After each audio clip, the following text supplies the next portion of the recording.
by the time I was in high school in particular, I would say that I didn't have any animosity towards Jesus or towards God or the Catholic Church, but I was just very disinterested.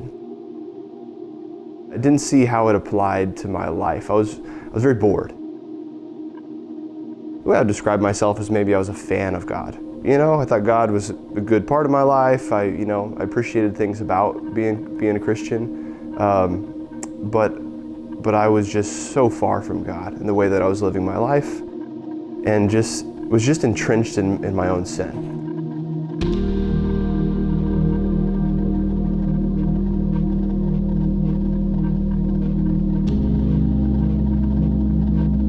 And so that kind of culminated in I was graduating high school, and I was going to play football at the University of Illinois, and I was really excited about that, looking forward to that.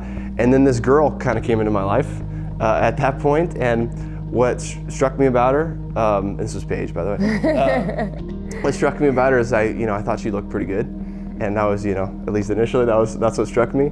But then as I started to get to know Paige, what was really intriguing to me was that she was very different. She was obviously a disciple of Jesus. Paige wanted to know why I was Catholic. She just kind of asked that question. And so as I left for college, I started to consider the question, why am I Catholic? I believe in Jesus. That didn't really ever waver. I do believe that God exists, but why am I Catholic? Maybe I should become a Protestant of some kind. Paige was a Methodist at the time, a lot of evangelical friends, and met a lot more in college. And so I was considering that question, why am I Catholic? And the first place I started to look was just to Scripture. He's always been just on a constant pursuit of truth. He always wants to know what's true and find the truth in everything. And I'll just tell you from my experience, as I started to actually read the Bible, especially the New Testament for the first time, I just became very, very convinced that I had to remain Catholic. As I started to look more into the history of the church, especially the early church and even through the Protestant Reformation, I just became also convinced from an historical basis that what the Catholic Church claimed about herself, namely that she was the church established by Jesus, was undoubtedly true. And it was really exciting. It was really actually a cool intellectual discovery. My parents, of course, believed that, and they had passed that on to us, or tried to. But I'd never really considered that. And so when I kind of saw the Catholic claims like the Eucharist and intercession of the saints and Mary's role in our salvation and purgatory, all these things, everywhere in Scripture and everywhere in the history of the church, I just knew that I couldn't leave the Catholic faith. And I also knew that everything my parents had taught me, I actually think this is true. This is actually making sense to me. And so pretty quickly, this intellectual discovery, I would say an intellectual conversion, this conversion of my mind, led to this more important conversion of my heart. This first real, I would say, interior conversion that I ever experienced, where I realized, if this is true, and I think that it is, my life needs to actually look different.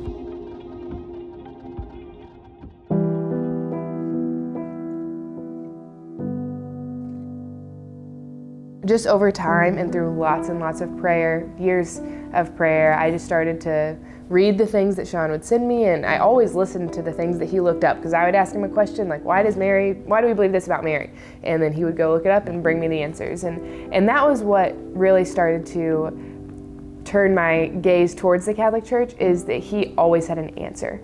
The fact that Sean always came back with an answer that wasn't his, he didn't make it up. He went and found the truth from the church. And so that really inspired me. And then it came the time to decide, okay, well, that means I probably need to be Catholic. And I kind of prolonged it just because leaving the faith of my mom was really hard, just that emotional tie and bond with my mom. I love my mom. We still have a great relationship now, and I just never would have wanted to hurt her for leaving her faith. But it came to a point where delaying God's call would be denying it. He was obviously calling me into his church, showed me all of the truth and goodness and beauty, and I just couldn't deny it anymore. And so then, I entered RCIA and became Catholic, and I think that was 5 years ago now. Yeah, so. And that was just, from my perspective, just amazing. One of the most amazing things to watch Paige receive her first confession and receive like that mercy, from the Lord, but also finally start receiving the Eucharist together.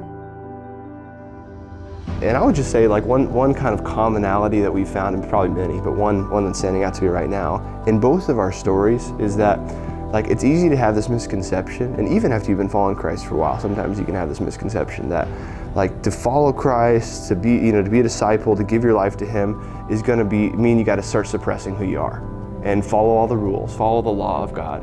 But I think what we've both found is that the more closely we've walked in accord with God's plan for our life, with the law of Christ, the law of love, the more we've actually experienced life, the more we've become who I think we're supposed to be.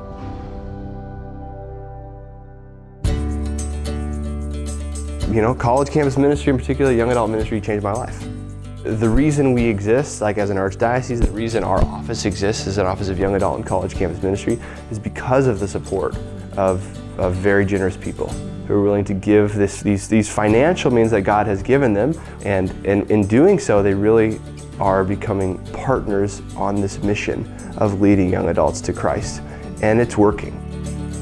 It's a great opportunity. Now is the time for us to hand on this message, this gift that we've been received, the gift of our salvation, and hand it on to all people. And that definitely includes young adults. And young adults right now are in a position to change the world. They're in a position to change the church. And I don't think that's an easy task for young adults either to be charged with. It's definitely, it's a very high call, but I think as Catholics, with the Eucharist as our strength, we absolutely can fulfill that call, and that's why this role of discipleship is so huge, And I think that if young adults in this great community that we have can be also united in the Eucharist, then that task isn't quite so daunting to keep the church alive, because with Christ anything is possible. And so I think just knowing that the Eucharist is the source and summit of our faith, then I think that it can make that call a little less burdensome. There are a lot of really cool opportunities, I think, for young adults here in the Archdiocese. That's actually really unique around the country, what we offer for young adults, for community and for discipleship. So I'm really grateful to be a part of it.